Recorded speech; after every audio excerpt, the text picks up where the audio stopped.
வாழ்க வையகம், வாழ்க வையகம், வாழ்க வளமுடன். குரு வாழ்க, குருவே துணை. இன்று வரை தோன்றிய அனைத்து சித்தர்களும் மகான்களும் மற்றும் வேதாத்திரிய கோட்பாடுகளை அகிலமெங்கும் உணர்வாக்கிக் கொண்டிருக்கும் வேதாற்றிய உள்ளங்களின் மதிநுட்பமும் சூக்குமமாய் சூழ்ந்து நாம் ஒழிவதற்கு துணை நிற்குமாறு என்று சங்கல்பித்துக் கொண்டு இன்றைய தவ நிகழ்வை இறை வணக்கம் மற்றும் குரு வணக்கத்தோடு இனிதே துவங்குகின்றோம். இறை வணக்கம் பாடும்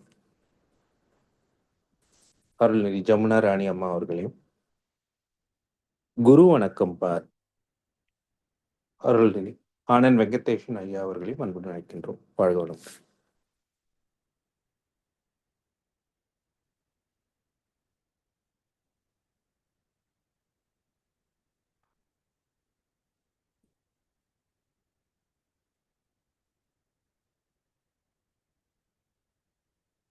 ஜமுனா ராணியம்மா இருக்கீங்களாமா? இறை வணக்கம் பாடுறீங்களா?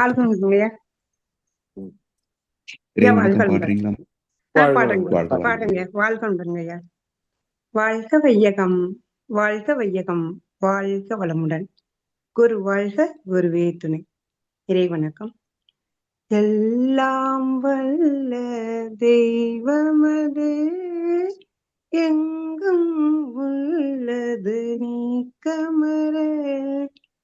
எல்லாம் வல்ல தெய்வமது எங்கும் உள்ளது நீக்கமர. சொல்லால் மட்டும் நம்பாதே, சுயமாய் சிந்தித்தே தெளிவாய். வல்லாய் உடலில் இயக்கமவன், வாழ்வில் உயிரில் அறிவுமவன். கல்லார் கற்றார் செயல் விளைவாய், காணும் இன்ப துன்பமவன். அவனின் இயக்கம் அணுவாற்றல், அணுவின் கூட்டு பக்குவம் நீ. அவனின் இயக்கம் அணுவாற்றல், அணுவின் கூட்டு பக்குவம் நீ. அவனில் தான் நீ உன்னிலவன், அவன் யார் நீ யார் பிரிவேது. அவனை மறந்தாள் நீ சிறியோன், அவனை அறிந்தாள் நீ பெரியோன். அவன் நீ ஒன்றாய் அறிந்த இடம், அறிவு முழுமை அது முக்தி. அவன் நீ ஒன்றாய் அறிந்த இடம், அறிவு அது முக்தி. அறிவு முழுமை அது முக்தி. நன்றிங்கய்யா. வாழ்க வளமுடன். வாழ்க வளமுடன். குரு வணக்கம். எப்பொருளை, எச்செயலை, எக்குணத்தை, எவ்வுயிரை ஒருவர் அடிக்கடி நினைந்தால் அப்பொருளின் தன்மையாய் நினைப்போராற்றல் அறிவினிலும் உடலினிலும் மாற்றங்காணும். அறிவினிலும் உடலினிலும் மாற்றங்காணும். இப்பெருமை இயல்பூக்க நியதி ஆகும். இப்பெருமை இயல்பூக்க நியதி ஆகும். எவரொருவர் குருவை மதித்து ஒழுகினாலும், எவரொருவர் குருவை மதித்து ஒழுகினாலும் தப்பாது குரு உயர்வு மதிப்போர் தம்மை. தப்பாது குரு உயர்வு மதிப்போர் தம்மை தரத்தில் உயர்த்தி பிறவி பயனை நல்கும். தரத்தில் உயர்த்தி பிறவி பயனை நல்கும். வாழ்க வளமுடன். வாழ்க வளமுடன். பாடல்கள் பாடிய இருவருக்கும் நன்றிகள். நாடி சுத்தி செய்யத் தொடங்குவோம்.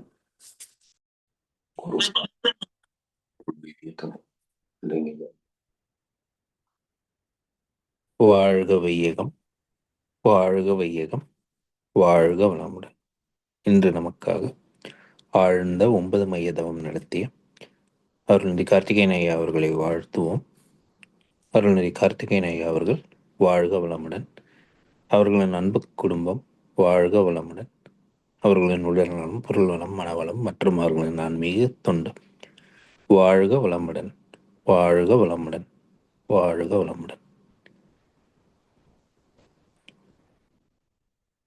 இன்றைய தவத்தை தொடர்ந்து ஞானமும் வாழ்வும் தலைப்பிலிருந்து பாடலுக்கு விளக்கமளிக்க மூத்த பேராசிரியர் அருள்நெறி பழனிசாமி வெளிச்சாமி ஐயா அவர்களை அன்புடன் அழைக்கின்றோம். வாழ்க வளமுடன் ஐயா. வாழ்க வளமுடன் ஐயா. வாழ்க வையகம், வாழ்க வையகம், வாழ்க வளமுடன். குரு வாழ்க, குருவே துணை. சான்ற பெருமக்களே, ஞானமும் வாழ்வும் கவிதை தொகுப்பின் தொடர் சிந்தனையில் இன்றைய சிந்தனைக்கான கவி ஜீவகாந்தம். அறிவின் முதல் தோற்றம் விண் சுழல் இயக்கம். அது விரிக்கும் விரிவு அலை காந்தமாகும். நெறிபிறழா அக்காந்தம் நிலைமைக்கேற்ப நேரழுத்தம் ஒளி ஒளியாம் சுவை நாற்றம் ஆம். பொறி ஐந்தின் மூலம் இவை உணர்வு ஆக பொருந்த உடல் இயக்கத்துக்கு அதே இனிமை சுரைந்து உடல் தாங்காத அளவாய் மீறி சீர அந்த உணர்வேதான் துன்பமாகும். வான்காந்தம், பிறகு ஜீவகாந்தம். இந்த இரண்டுக்கும் என்ன பேதம்? வான்காந்தமே தான் ஜீவகாந்தமாக மாறுகிறது. விண்ணே தான் உயிராக மாற்றம் பெறுகிறது. என்றாலும் விண்ணே உயிர் அன்று சொல்ல முடியாது, விண்ணே உயிராக செயல்பட முடியாது. அதே போல வான்காந்தம் ஜீவாந்தமாக செயல்பட முடியாது. காரணம், வான்காந்தத்துக்கு உணர்ச்சிகளை வெளிப்படுத்தக்கூடிய உணர்த்தின் திறம் கிடையாது. அப்போ இதற்கான காரணம் என்ன என்பதை மகிழ்ச்சியோருடைய நவகிரக தவம், பிறகு நம்முடைய உடல் கூறு, மனதினுடைய அலை வேகம், மூன்றாவதாக மகர்ஷி சொன்ன கருத்து, பூமி தோன்றிய போதே ஜீவகாந்தம் இல்லை, ஜீவன்கள் உருவாக இல்லை. அப்ப எந்த காலகட்டத்தில் இந்த பூமியிலே ஜீவன்கள் தோன்றுவதற்கான சாத்தியக்கூறுகள் தோன்றின என்பதை அறுதிட்டு சொல்ல முடியவில்லை. என்றாலும் மகர்ஷி சொன்ன ஒரு உண்மை என்ன என்றால், எப்போது இந்த பூமியிலே பஞ்சபூத சேர்க்கை, அதில் ஒரு தெய்வீக விகிதாச்சாரம் தோன்றியதோ அப்போதே ஜீவன்கள் தோன்றியிருக்கு என்று ஒரு கருத்தை சொன்னார். அப்போ அது தெய்வீக விகிதாச்சாரம், இந்த பஞ்சபூதங்களின் அந்த விகிதாச்சாரம் என்ன? இப்போ நாம் படித்த காலத்தில் 75% நீர், 25% மண் என்று படித்தோம். மகர்ஷி அவருடைய நவகிரக தவத்தில் 28 நிலம் என்று சொல்லுவார். இப்போது அது இன்னும் உயர்ந்து 30-31% இருக்கிறது என்று சொல்கிறார். அப்போ கடல் நீர் மணலாக மண்ணாக தரமாற்றம் அடைகிறது. அப்போ எந்த காலகட்டத்தில் விண், காற்று, நெருப்பு, நீர், மண் என்ற இந்த பஞ்ச பூதங்கள் ஒரு குறிப்பிட்ட விகிதாச்சாரத்தை அடைந்ததோ அப்போதுதான் இங்கே ஜீவகாந்தமாக மாற்றம் பெற்று அதனோடு லேசான வெப்பமும் நீர்த்தன்மையும் இணைய ஜீவன்கள் தோன்றின. அப்படி தோன்றிய முதல் ஜீவன் நுண் உயிர் என்று சொல்றாங்க. அப்படி 3 அம்சங்கள், 27 நட்சத்திர தொகுதிகள், நவக்கோள்களின் அலைவீச்சு, இந்த பூமியில ஏற்பட்ட ஒரு தெய்வீக விகிதாச்சாரம். இந்த மூன்றும் வான்காந்தத்தோடு இணைகின்ற போது அது ஜீவாந்தம் என்ற தரமாற்றம் பெறுகிறது. எப்படி இறை துகள்களே விண்ணானதோ அதே போல ஜீவந்த துகள்களே உயிராகிறது. பிறகு உணரக்கூடிய திசுக்களாகி அது பல்வேறு ஜீவன்களாக பரிணமித்திருக்கிறது. சரி, இப்போ இந்த கவியில ஜீவகாந்தம் என்பது எப்படி செயல்படுகிறது என்ற ஒரு அடிப்படை கூறி மகர்ஷிகள் சொல்றாங்க. அறிவின் முதல் தோற்றம் விண் சுழல் இயக்கம். சுத்தவெளியின் முதல் தோற்றம் விண் சுழல் இயக்கம். இறை தொகுதியை தொடங்கி விண்ணாகிறது. அது விரிக்கும் விரிவு அலை காந்தமாகும். அப்ப சுழன்ற அலை விரிந்து போக அந்த சுழல் அலையும் விரிவலையும் எங்கே சுழலவோ விரியவோ முடியும் என்றால், சுத்தவெளியிலிருந்து பின்னப்பட்ட அந்த துகள் அதில் அடங்கியிருக்கின்ற வேகம் எழுச்சி பெற்று சுழலத் தொடங்குகின்ற போது அந்த புள்ளியை சூழ்ந்து அடித்து கொண்டிருக்கின்ற அதே சுத்தவெளிக்குள் தான் ஊடுருவுகிறது. அதனால் வேகம் அல்லது அலை என்பதற்கு நிலைத்த இடம் கிடையாது. அது தோன்றுகின்ற போது காந்தமாக மாறிவிடுகிறது. அப்போ விளைவு என்ன என்றால், மையத்தில் புள்ளி சூழ்ந்து காந்தம். இதுதான். இவற்றின் சேர்க்கை தான் விண்ணாக தரமாற்றம் பெறுகிறது. பிறகு விண்ணின் சேர்க்கையாக மற்ற 4 பூதங்கள் வருகின்றன. எனவே அறிவின் முதல் தோற்றம் விண் சுழல் இயக்கம். அது விரிக்கும் விரிவு அலை காந்தமாகும். நெறி பிறழா அக்காந்தம் நிலைமைக்கேற்ப. இப்ப நெறி பிறழா அக்காந்தம், காந்தம் தோன்றுகின்ற அந்த நிலையிலேயே விதியும் சேர்ந்தே பிறக்கிறது. ஏன்னா இந்த சுழற்சி தோன்றுகின்ற போது அதுல அழுத்தம், பிறகு பிரதிபலிப்பு, ஊடுருவுதல், விலகுதல், ஊடாடுதல், இந்த 5 அலைக்க தன்மைகள் சேர்ந்தது தானே இயல்புக்க விதி. அதனால் விதியும் இயக்கமும் பிரிக்க முடியாதவை. இறைத்துகளிலே இயல்புக்க விதி என்பதே பஞ்சபூதங்களில் இயற்கை சட்டம், ஜீவன்களிலே செயலுக்கு தக்க விளைவு. எனவே இயல்புக்கு விதியே தான் தரமாற்றமாகி இயற்கை சட்டமாகவும், அதுவே மேன்மை பெற்று செயலுக்கு தக்க விளைவாகவும், இந்த மூன்றையும் இணைத்து சொல்கின்ற போது தெய்வ நீதி. அப்போ தெய்வமே தெய்வ நீதியாக வெளிப்பட்ட இடம் இயக்கத்தில் தான். அதனால்தான் வினை, வினை பயன், வினை தலைமை இவற்றை இறைவன் உலகுக்கு உண்டு பண்ணவில்லை, இயற்கையை இங்கனம் சேவிக்கிறது என்று கீதையில் ஒரு அற்புதமான ஸ்லோகம் உண்டு. அப்ப சுத்த வெளியில எந்த சட்டமும் கிடையாது, எந்த விதியும் கிடையாது. அதிலிருந்து எழுச்சி பெற்று அதுவே இந்த உலகமாக தரமாற்றம் அடைந்த பிறகு இந்த உலகிலே தான் விதிகள் செயல்படுகின்றன. செயலுக்கு தக்க விளைவு என்ற விதி இந்த பிரபஞ்சத்திலே உலகத்திலே தான். அதனால் அந்த விதி தான் நெறி என்று சொல்கின்றோம். அப்ப நெறி பிறழா, அந்த இயற்கை சட்டத்தை மீற முடியுமா என்றால் எந்த இயக்கமும் இந்த சட்டத்தை மீற முடியாது. அதை மீறுகின்ற ஆற்றல் உண்டா என்று அடுத்த ஒரு கேள்வி. பஞ்சபூதங்கள் மீற முடியாது, சரி. ஜீவன்கள் வருகின்ற போது அதை மீற முடிகிறதா என்றால் 5 அறிவு ஜீவராசிகள் வரைக்கும் அந்த தன்மை இல்லை.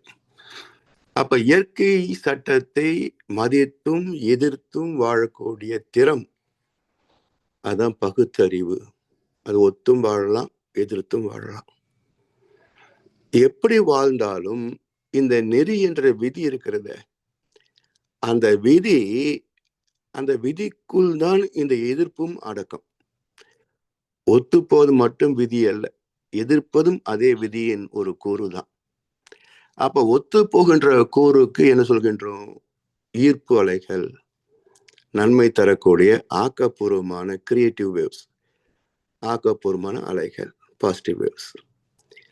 எதிர்க்கின்ற தன்மைக்கு நெகட்டிவ் வேவ்ஸ், மன இயக்கம், பகுத்தறிவு. சரி, இந்த இரண்டையும் அனுமதித்த அதே நெறி இந்த இரு தன்மைகளுக்கு தக்க விளைவை தந்து விடுகிறது.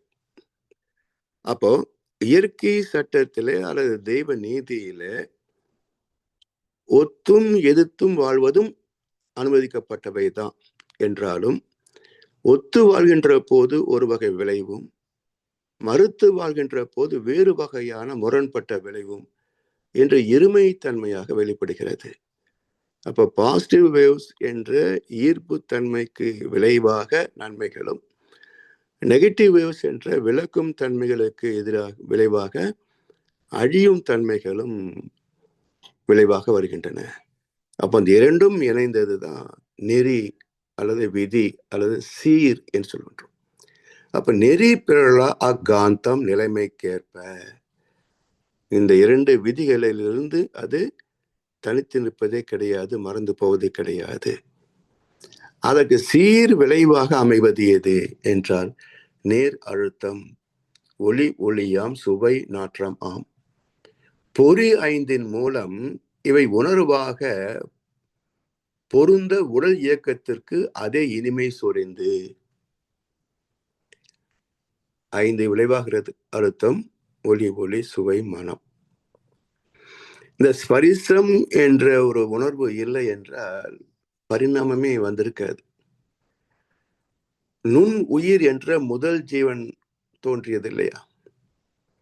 அது பெற்ற அனுபவம், அந்த அனுபவத்தில் உள்ள சுகம் என்பது என்ன என்றால், சூரிய வெப்பம், வெளிச்சம், அந்த வெப்ப அலைகள் மோதுகின்ற போது ஒரு சுகம். குளிர்ந்த அலைகள், காற்று, அதுவும் என்ன சொல்லுவோம், தென்றல் காற்று, அது மோதுகின்ற போது ஏற்படக்கூடிய ஒரு சுகம். இப்படி இந்த தொடுதலிலே உள்ள ஒரு சுகம், இதுதான் இன்றைக்கு இனவிருத்திக்கான தாம்பத்தியம் வரைக்கும் அடிப்படை. அதனால் இந்த சுகத்தை நேசிப்பது, விரும்புவது, அதிலே நீடித்து வாழ நினைப்பது, இவை எல்லாமே உயிரின் வெளிப்பாடாக ஸ்பரிசம் என்ற அந்த உணர்வின் மையத்தில் அமைந்த வெளிப்பாடு. அதனால் தோன்றிய நுண் உயிர், அதனுடைய ஆயுள் காலம் எவ்வளவு என்றால் மிக குறுகியது, மிக குறுகியது. அந்த நீர்த்தன்மையும் வெப்பத்தன்மையும் மாறுகின்ற போதே அது இறந்து போகும். அப்ப நீடித்து நிலைத்து வாழ்வதற்கு என்ன செய்வது என்ற அறிவின் சிந்தனைக்கு காரணம் இயல்புக்க விதி. அப்ப இயல்புக்க விதியால் தோன்றிய ஒரு ஜீவன் தன்னை நிலைப்படுத்திக் கொள்வதற்கு என்ன தேவையோ அந்த இடத்திற்கு தகுந்தாற்போல் தன்னை தக அமைத்துக் கொள்கிறது. இந்த தக அமைவு, இயல்பூக்கம், மியூட்டேஷன் என்பதுதான் மிக மிக முக்கியமான ஒரு அம்சம். வாழ்க்கைக்கு அடிப்படை இயல்பூக்கம் தான். வசதியாக வாழ்கிறார்கள், எங்கே போனாலும் கார்ல தான், வீட்டை விட்டு வெளியே வாசப்படி விட்டா கார்ல படி ஏறுவது எல்லாம் போயிடுச்சு. செத்தா போவாங்க. இப்போ எவ்வளவு தூரம்னா நடந்து போறாங்கல்ல. அப்ப சர்வைவல், உயிர் வாழ வேண்டும் என்ற எண்ணம் ஏன் பிறக்குதுங்க? வசதி இருந்த போது ஐயோ இதுல நல்லா முடியாது, ஏசியிலும் தூங்க முடியாதுன்னு சொல்கின்ற மனிதர்கள் இழந்த பிறகு செத்தா போறாங்க. அப்ப இயல்புக்க விதி என்பதே தொடர்ந்து இயங்கத்தான் அவருடைய என்ன சொல்லுவது, அதை அதனுடைய உத்வேகம் அல்லது உந்து சக்தின்னு சொல்லும். அதே உந்து சக்தி தான் இங்கே ஜீவன்களிலே தொடர்ந்து வாழ வேண்டும் என்ற ஆசையாகிறது. அதனால் அந்த சூழ்நிலைக்கு தகுந்தாற்போல் தன்னை தக அமைத்துக் கொண்டு அந்த நுண் உயிர் நீண்டு வாழ அமைத்துக் கொள்கிறது. சரி, அது மட்டும் போதுமா? எப்படி இருந்தாலும் ஒண்ணு சாகத்தான் வேணும். விண்ணுக்கே ஒரு காலத்துல முடிவு உண்டு. அப்ப உயிருக்கும் முடிவு உண்டு இல்லை. அப்ப தன்னோடு முடிந்து போக கூடாது, இன்னும் தொடர்ந்து தூய்க்க வேண்டும் என்கின்ற போது இந்த சுக்கிரன் என்ற கோள் இருக்கு, வித்து சக்திக்கு ஆதாரம். அதனுடைய அலைகள் இந்த ஆசையோடு கலப்புறுகின்ற போது அது தன் சந்ததியை பெருக்கிக் கொள்ளக்கூடிய வன்மை பெறுகிறது. அப்ப நுண் உயிர் அமீபா என்ற நிலையிலே தரமாற்றம் அடைந்து தன்னைத்தானே வகுத்து கொண்டு ரெண்டாகிறது.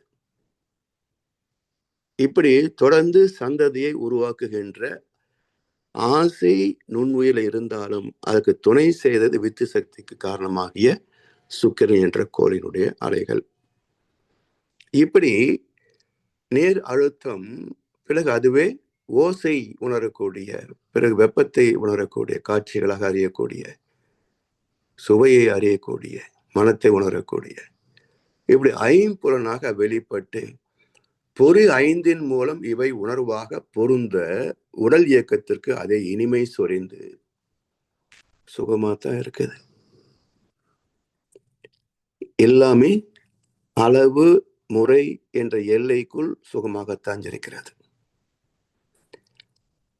அந்த இப்போ கம்ப்யூட்டர் வந்த போது ஹிந்து பத்திரிகையில ஒரு அரை பக்கத்துக்கு வியாதிகள் பேர் வச்சிருந்தாங்க. இத்தனை வியாதிகள் வரும் கம்ப்யூட்டர்னால அப்படின்னு.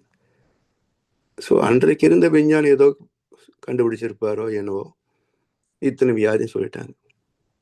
இப்போ கிட்டத்தட்ட 35-40 ஆண்டுகள் ஆச்சு இந்தியாவில் கம்ப்யூட்டர் வந்து. இப்போ எத்தனை வியாதி வந்துருச்சுங்க? கண்கள் நரம்புகள் தவிர வேற எத்தனை வியாதி வருதுங்க? இப்போ அதையும் நம்முடைய இயல்போக்க விதி தகமைத்துக் கொள்கிறது. இப்போ பிறக்கிற குழந்தைகளே செல்போன் இல்லாம சாப்பிட்றது இல்லை. அப்போ அந்த ஸ்கிரீன் டைமிங் ஒரு நாளைக்கு எவ்வளவு நேரம் பயன்படுத்துறாங்க பாருங்க.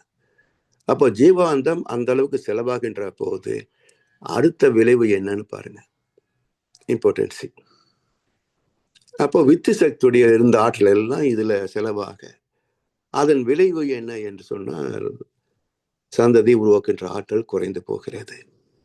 அப்ப விதி மாறுவதே இல்லை.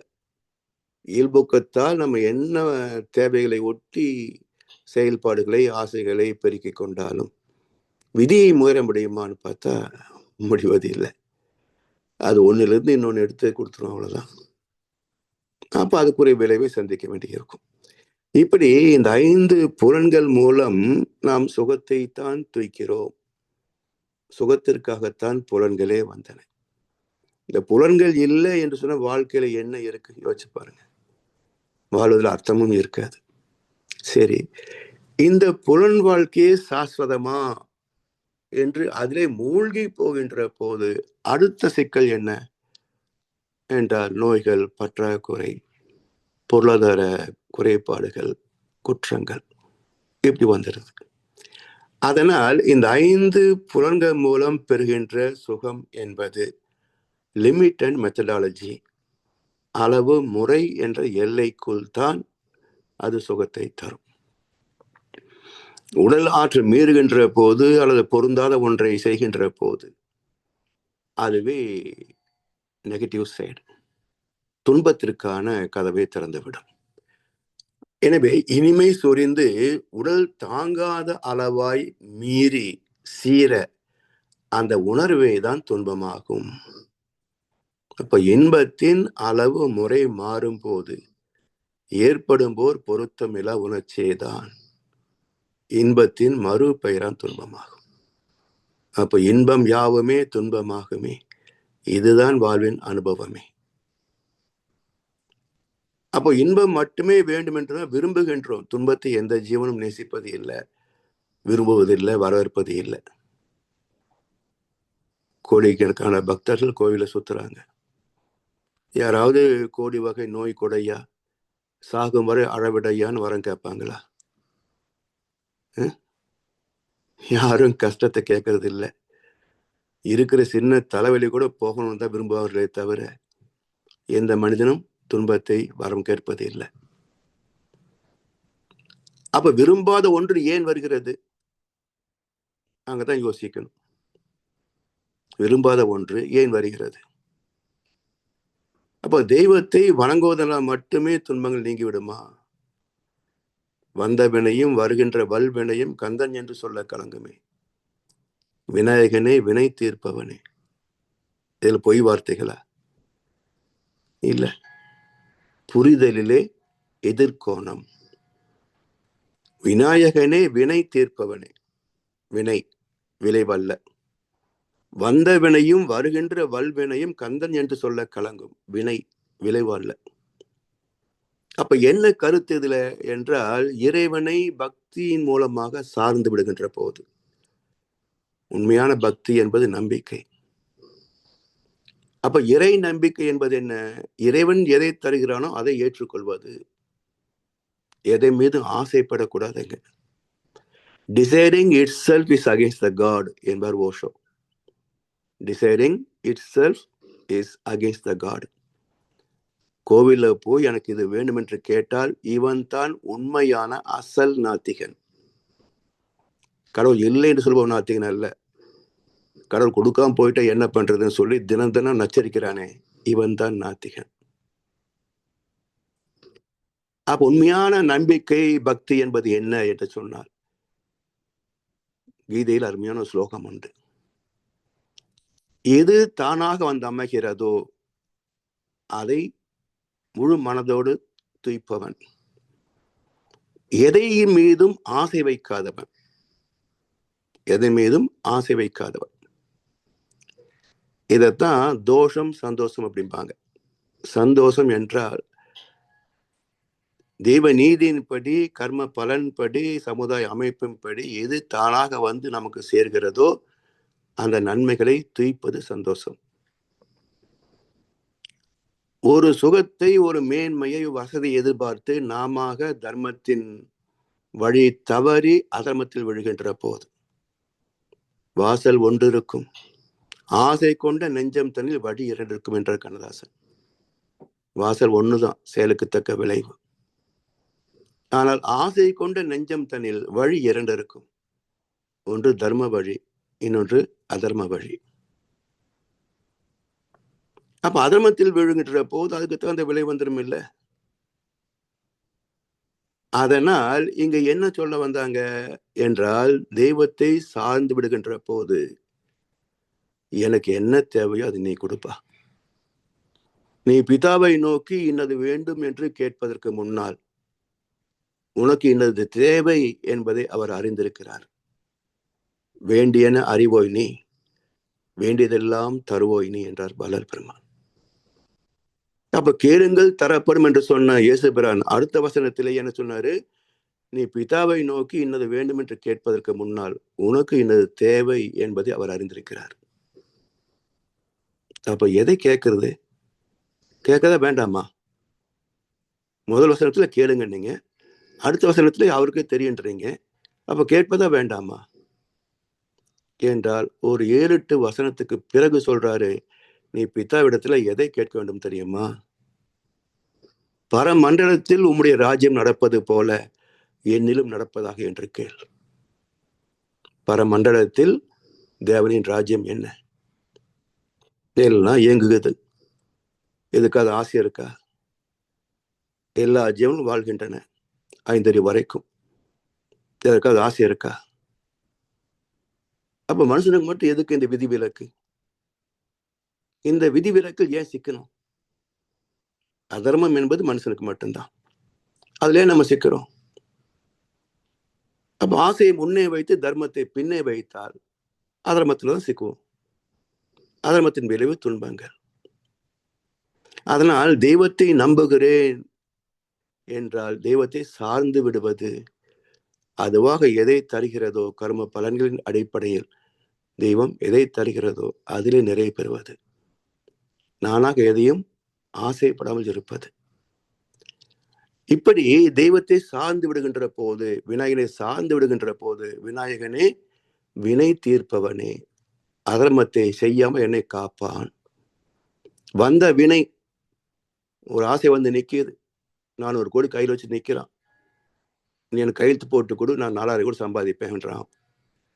வேண்டாப்பா இந்த பாவ காசு, மக்கள் நலனே என் நோக்கம். அதுக்காக மக்கள் எனக்கு ஓட்டு போட்டு உட்கார வச்சிருக்கிறாங்க. அப்ப வந்த வினை, அடுத்தவன் நிக்கிறான் 1000 கோடி வச்சுக்கிட்டு, வருகின்ற வல்வினை வேண்டாம்ப்பா. அப்போ இறைவனை சார்ந்து விடுகின்ற போது அதர்மத்தை செய்ய மாட்டேன் என்று அர்த்தமே தவிர, நான் என்ன கேமாத்தனம் பண்ணினாலும் இறைவன் காப்பாற்றுவான்னு அர்த்தம் இல்லை. இதைத்தான் எல்லாம் புரிஞ்சுக்கிட்டாங்க. விநாயகனே வினை தீர்ப்பவனே, நீ விநாயகான்னு சொல்லு, எது வந்தாலும் அப்படியே நின்னுக்கும், எந்த கஷ்டம் வந்தாலும் அப்படியே நின்னுக்கும் அங்கேயே. முருகான்னு சொல்லு, அவனை காப்பாத்திடுவான், எந்த துன்பம் உனக்கு நெருங்காது. இப்படித்தான் சொல்லி ஏமாத்தி வச்சிருக்கிறாங்க. இது அர்த்தம் இல்லை. வினைவுக்கும் விளைவுக்கும் பேதம் தெரியாத படித்த பட்டதாரிகள் இல்லையா? எல்லாரும் இந்த பாட்டை பாடுறாங்க. அப்ப வினை வேறு விளைவு வேறுன்னு உங்களுக்கு தெரியல இல்லையா? அப்ப வினைதான் கலங்குமே தவிர விளைவு கலங்காது. ஏனென்றால் உனக்கு வர வேண்டிய நன்மையோ தீமையோ அதை தடுக்கின்ற சக்தி இறைவனுக்கே கிடையாது. ஏன் என்றால் விளைவாக வருபவனே இறைவன் தான். அவனை யார் தடுக்க முடியும்? இந்த உண்மையை புரியாத வரைக்கும் வாழ்க்கையில் தர்மம் இருக்காது, ஒழுக்கம் இருக்காது, நேர்மை இருக்காதுங்க. நோயும் தீராது, பிரச்சனையும் தீராது, வறுமையும் தீராது. ஸோ இதை சமுதாயம் அறிந்து கொண்டால் தான் குடும்பமும் நல்லா இருக்கும், சமுதாயம் நல்லா இருக்குமே தவிர, இந்த விதியை புரிந்து கொண்டு இறைநீதிக்கு மதித்து வாழாத வரைக்கும் குடும்பத்திலும் சமுதாயத்திலும் எந்த பிரச்சனையும் தீராதுங்க. சொல்ல போனா வளர்ந்து கொண்டே போகுமே தவிர எதுவுமே தீராது. அதனால் காந்தத்தின் இரு கூறுகள், ஈர்ப்பு நமக்கு நன்மை நல்கும், விளக்கும் சக்தி நமக்கு துன்பத்தை தரும். அதனால mind it self is negative force. It cannot think positively. மனம் ஒரு சைத்தான், மனம் ஒரு சாத்தான், மனம் ஒரு அரக்கன். அது நல்லது நினைக்காது. அப்போ நல்லது நினைப்பது எது? அறிவு. அப்ப அறிவுக்கும் மனசுக்கும் மிகப்பெரிய ரேஷியோ இருக்கு. முழுமையாக அறிவாகவும் வாழலாம், எல்லோரையும் போல முழுமையாக மனமாகவும் வாழலாம். அறிவு சார்ந்த வாழ்க்கைக்கு சுகம் மட்டுமே, வெற்றிகள் மட்டுமே, நன்மைகள் மட்டுமே. மனம் சார்ந்த வாழ்க்கையிலே கலந்துதான் இருக்கும். இன்பம் கனவில், துன்பம் எதிரில் கூட நிக்கலாம் சில பேருக்கு. சில பேருக்கு சில நன்மைகள் வரும், சில துன்பங்கள் வரும். அப்போ மனம் சார்ந்த வாழ்க்கை இருமைப்பட்டது, தீதும் நன்றும் கலந்தது. அறிவு சார்ந்த வாழ்க்கை அது கர்ம யோகம், நன்மை மட்டுமே உள்ளது. அதனால் இனிமையாக வாழ வேண்டும் என்ற ஆசை எல்லோருக்கும் உண்டு என்றாலும் அதை காப்பாற்றுகின்ற வாழ்க்கை முறை கர்மயோகம். விளைவை புரிந்து கொண்டு செயல்களை முறைப்படுத்திக் கொண்டு வாழ்கின்ற கர்மயோகம். அதனால் இனிமை சொரிந்து உடல் தாங்காத அளவாய் மீறி சீர அந்த உணர்வே தான் துன்பமாகும். துன்பத்தை தவிர்த்து இன்பத்தை துய்த்து அமைதியை லயித்து பேரின்பத்தில் திளைப்பதே மனித பிறப்பின் அவதார நோக்கம் என்பதை உணர்ந்து நம் கடமை அறவாழ்வின் நாட்டத்தை சிறக்கட்டும் என்று சொல்லி வாய்ப்பளித்த செவிமடுத்த அனைவருக்கும் நன்றி பாராட்டி இந்த உரையை நிறைவு செய்கின்றோம். வாழ்கொளமுடன், வாழ்கொளமுடன், வாழ்க வையகம். வாழ்க வளமுடன் ஐயா. வாழ்க வளமுடன் ஐயா. நன்றிகள். அற்புதமான விளக்கம். நம்மை தினந்தோறும் வழிநடத்தி கொண்டிருக்கும் மூத்த பேராசிரியர் அருள்நெறி பழனிசாமி வேலுச்சாமி ஐயா அவர்களை வாழ்த்துவோம். அருள்நெறி பழனிசாமி வேலுச்சாமி ஐயா அவர்கள் வாழ்க வளமுடன். அவர்களின் அன்பு குடும்பம் வாழ்க வளமுடன். அவர்களின் உடல் நலம், பொருள் வளம், மனவளம் மற்றும் அவர்களின் ஆன்மீக தொண்டு வாழ்க வளமுடன், வாழ்க வளமுடன், வாழ்க வளமுடன். பாடல்கள் பாடி நிறைவு செய்யும் தருணம். வேதாற்றிய கவி பிரம்மஞான பாடல் மற்றும் உலக நல வாழ்த்து பாடலை பாட அன்பர்களை அழைக்கின்றோம். வாழ்க வளமுடன்.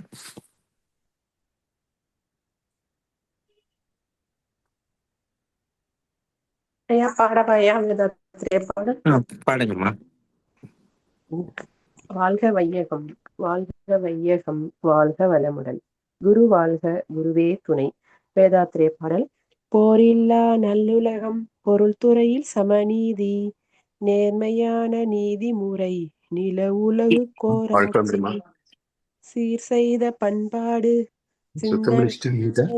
வழிவாழ்வு, சிறப்புணர்ந்த பெண்மதிப்பு, தெய்வநீதி வழிவாழ்தல், தேர் திருவிழா தவிர்த்தல், சிறுவர்களுக்கே விளையாட்டு, செயல் விளைவு உணர்கல்வி, சீர்காந்த நிலை விளக்கம், பார் முழுதும் உணவு நீர் பொதுவாக்கல், பல மதங்கள் பல கடவுள் பழக்கம், ஒளித்துண்மை ஒன்றே தேர்ந்தெடுதல். வாழ்க வையகம், வாழ்க வையகம், வாழ்க வளமுடன். நன்றி ஐயா.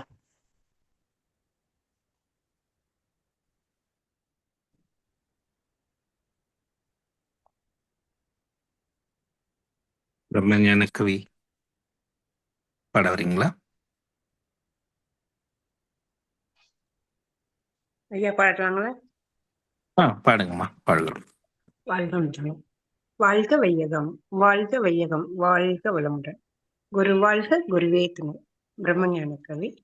இறைவெளியே தன்னிருக்க சூழ்ந்தழுத்தும் ஆற்றல், இதன் திணிவு மடிப்பு விழ சுழலும் நுண்விண்ணாம், நிறைவெளியில் விண் சுழல நெருக்குகின்ற உரசல், நிலைவெளியில் எழுப்புகின்ற நேரலைகள் காந்தமா, மறைபொருளாம் காந்தம் தன் மாத்திரைகள் ஐவகை, மழைக்காதீர்வின் கூட்டம் மாபூதம் ஐந்துமா, முறையாய் காந்த அலை மனமாம் உயிர் உடல்களில் மதி உயர்ந்து உண்மை பெற மா பிரம்ம ஞானமா, மதி உயர்ந்து உண்மை பெற மா பிரம்ம ஞானமாம், மா பிரம்ம ஞானமாம். நன்றிங்கய்யா. வாழ்க வளமுடன்.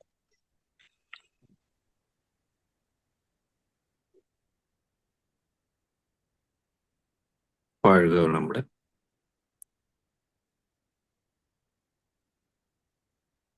உலக நல வாழ்த்து பாட ஆனந்த் வெங்கடேஷன் ஐயா அவர்களே அன்புடன் அழைக்கும். பாடுறீங்களா ஐயா? பாடுறேன் ஐயா. வாழ்க வளமுடன்.